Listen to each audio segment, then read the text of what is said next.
Welcome students. आइए आज हम देखते हैं सब्जेक्ट, वर्ब और ऑब्जेक्ट क्या होता है, जो कि ग्रामर सेक्शन का एक बहुत ही इम्पॉर्टेंट टॉपिक है। इसके बिना हम ग्रामर या इंग्लिश में कुछ भी पढ़ नहीं सकते हैं। आइए देखते हैं सब्जेक्ट, वर्ब। देखिए ऑब्जेक्ट क्या होता है। इंग्लिश में सबसे बड़ा अगर कुछ होता है तो वो होता है सेंटेंस। इंग्लिश में सबसे बड़ा सेंटेंस होता है। अगर हम सेंटेंस को तोड़कर छोटा करें तो क्लास बनता है, और क्लास को अगर हम और अधिक तोड़ें तो सब्जेक्ट और प्रेडिकेट बनता है। तो यहाँ हम सेंटेंस, सब्जेक्ट, प्रेडिकेट या क्लास को नहीं पढ़ रहे हैं, बल्कि यहाँ हम सब्जेक्ट, वर्ब और ऑब्जेक्ट को पढ़ रहे हैं। लेकिन यह जानना बहुत ज़रूरी है कि सब्जेक्ट और ऑब्जेक्ट होता क्या है।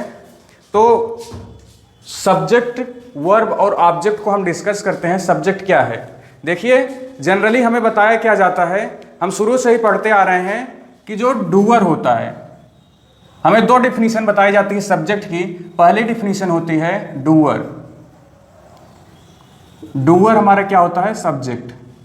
डूअर मीन्स काम को करने वाला। और दूसरी डिफिनीशन हमें क्या बताई जाती है? Central idea.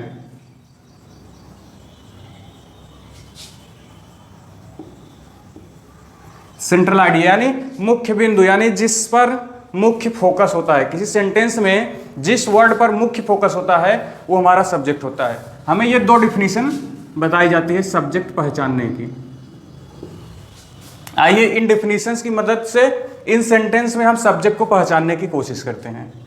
देखिए यहां लिखा गया है Mohan pledge cricket. Mohan pledge cricket, Mohan cricket खेलता है। अब पहली डिफिनीशन की मदद से हम देखते हैं कि यहां बताया गया हमें कि डूअर जो होता है वही हमारा सब्जेक्ट होता है। तो यहां पर डूअर कौन है? मोहन क्रिकेट खेलता है। डूअर मोहन हुआ, तो यहां पर मोहन हमारा सब्जेक्ट हो गया। चलिए मोहन सब्जेक्ट हो गया। यह डिफिनीशन हमारी यहां लागू हो गई। ठीक है, अब अगले सेंटेंस में हम देखते हैं cricket is played by Mohan. यहां क्या कहा जा रहा है कि cricket is played by Mohan. Cricket Mohan के द्वारा खेला जा रहा है। अब यहां पर भी डूअर कौन है? मोहन, यानी कौन क्रिकेट खेल रहा है? मोहन खेल रहा है, तो डूअर मोहन हो गया। तो हम कहेंगे कि मोहन सब्जेक्ट है। लेकिन यहां पर हमारा ये डिफिनीशन यहां पर गलत हो गया। देखिए किसी भी चीज को सीखने के लिए हम अगर गलतियों से उसको सीखें तो ज्यादा बेहतर होता है। तो यहां पर हम गलतियों को ही डिस्कस कर रहे हैं। यहां पर हम मोहन को सब्जेक्ट मानेंगे अकॉर्डिंग टू फर्स्ट डिफिनीशन। इस डिफिनीशन के अकॉर्डिंग यहां पर मोहन सब्जेक्ट हो गया, जो कि डूअर है। लेकिन यहां पर ये गलत है। चलिए तीसरे सेंटेंस में देखते हैं Mohan is a cricketer.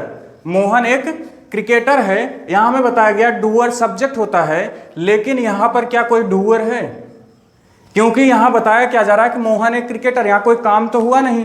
Doer वहां कोई होगा जहां पर कोई काम किया गया हो। यहां पर कोई काम नहीं किया गया, यहां सिर्फ बताया गया, हमें इंफॉर्मेशन दी गई कि Mohan is a cricketer, Mohan एक खिलाड़ी है या एक क्रिकेटर है। तो यहां पर कोई डूअर तो है नहीं। तो डूअर नहीं तो क्या इस सेंटेंस में कोई सब्जेक्ट नहीं है? यहां भी सब्जेक्ट है। यहां सब्जेक्ट है मोहन। यहां सब्जेक्ट है मोहन। आइए देखते हैं अब दूसरा डिफिनीशन हमारा क्या है? सेंट्रल आइडिया, यानी मुख्य आइडिया। सेंट्रल आइडिया मतलब जो किसी सेंटेंस का जिस पर मुख्य फोकस हो, जिस वर्ड पर, जिस शब्द पर मुख्य फोकस हो, उसे हम कहते हैं कि ये सब्जेक्ट है। इसके अकॉर्डिंग देखते हैं मोहन प्लेज क्रिकेट। अब हमें क्या बताया जाएगा? Mohan pledge cricket. Mohan pledge cricket यानी मोहन पर फोकस आ रहा है, तो मोहन हमारा सब्जेक्ट हुआ। इसमें देखते हैं cricket is played by Mohan. Cricket is played by Mohan. अब यहां पर भी क्या कहा जा रहा है? मोहन पर हमारा मुख्य फोकस, जैसे Mohan pledge cricket, cricket is played by Mohan, Mohan is a cricketer. Mohan cricket खेलता है, क्रिकेट मोहन के द्वारा खेला गया, और मोहन एक क्रिकेटर है। तो यहां पर मोहन पर हमारा मुख्य फोकस आ रहा है। तो इस जो है परिभाषा के अनुसार, इस डिफिनीशन के अनुसार हम कहेंगे कि इसमें भी मोहन सब्जेक्ट है, इसमें भी मोहन सब्जेक्ट है, और इसमें भी मोहन सब्जेक्ट है।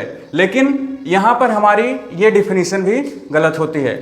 जैसे देखिए अब यहां तो हमने शब्दों को ऊंचा करके बोल दिया, जैसे मोहन क्रिकेट खेलता है, क्रिकेट मोहन के द्वारा खेला जा रहा है, मोहन एक क्रिकेटर है। यहां हमने मोहन के शब्द को थोड़ा सा ऊंचा करके कहा। क्यों? क्योंकि जिस शब्द को हम ऊंचा कर दे रहे हैं उस पर हमारा मुख्य फोकस आ रहा है। तो जिस पर हमारा मुख्य फोकस आ रहा है वही हमारा सब्जेक्ट है।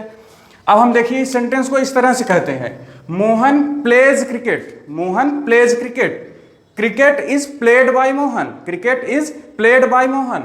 Mohan is a cricketer. हमने कहा कि मोहन क्रिकेट खेलता है, मोहन क्रिकेट खेलता है, क्रिकेट मोहन के द्वारा खेला गया और मोहन एक क्रिकेटर है। अब यहां हमने क्रिकेट को ऊंचा करके बता दिया, क्रिकेट को ऊंचा किया तो क्या क्रिकेट हमारा सब्जेक्ट हो गया।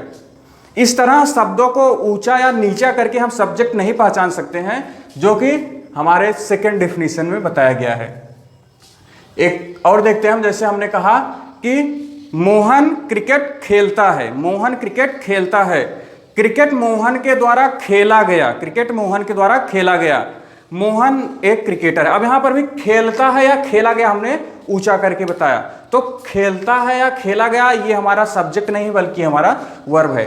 तो किसी भी वर्ड को ऊंचा या नीचा करके बोल देने से वो हमारा सब्जेक्ट नहीं बन जाता। इसके लिए हमें एक रूल की जरूरत पड़ती है, एक नियम होता है इसका सब्जेक्ट, जिससे हम अच्छी तरह से पहचान सकते हैं। एक मेथड होता है, उस मेथड को हम देखते हैं क्या होता है। चलिए अब हम पहचानते हैं कि सब्जेक्ट, वर्ब और ऑब्जेक्ट को हम किसी सेंटेंस में कैसे पहचानेंगे, इसको हम जानते हैं। To be continue in next video. Click here and play now.